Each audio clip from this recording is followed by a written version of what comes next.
Amnesty International a exhorté lundi la junte au pouvoir au Tchad à arrêter la campagne d'intimidation contre les voix dissidentes et à protéger la liberté d'expression 2 jours après des manifestations dispersées par la police à coups de gaz lacrymogène.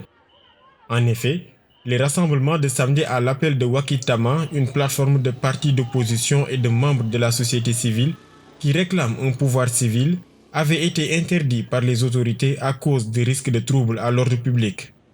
Il y a eu des tensions entre la plateforme et les autorités à cause d'un désaccord sur l'itinéraire de la marche qui a résulté d'abord en une première série de violences.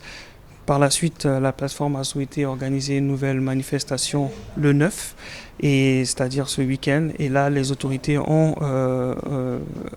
pas autorisé l'organisation de cette marche. Cependant, les manifestants ont pris la décision de braver cette interdiction, et ce qui a résulté dans ces violences que nous avons connues le week-end passé. Selon Amnesty International, l'accès à Internet était ralenti durant la manifestation.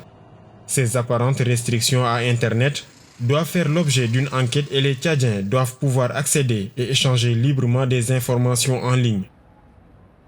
Et nous avons vu que c'était une pratique qui a été très répandue au cours des 5 dernières années. Et à chaque fois, les réseaux sont perturbés au moment de tensions politiques importantes.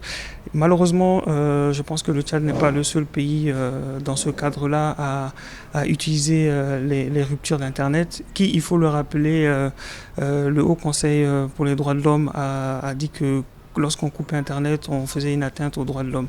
Donc le Tchad n'est pas le seul pays, malheureusement, dans la sous-région à utiliser cette pratique-là dès qu'il y a une manifestation hostile. Donc nous appelons également à ce que les droits des citoyens soient respectés et que les coupures d'Internet ne soient pas utilisées comme moyen de limiter les manifestations. Selon la CTDDH, Convention tchadienne des droits de l'homme, 3 militants de Wakitama ont été placés en garde à vue, notamment pour des faits de troubles à l'ordre public et destruction de biens publics. La CTDDH a condamné cette arrestation arbitraire et exige leur libération immédiate et sans condition.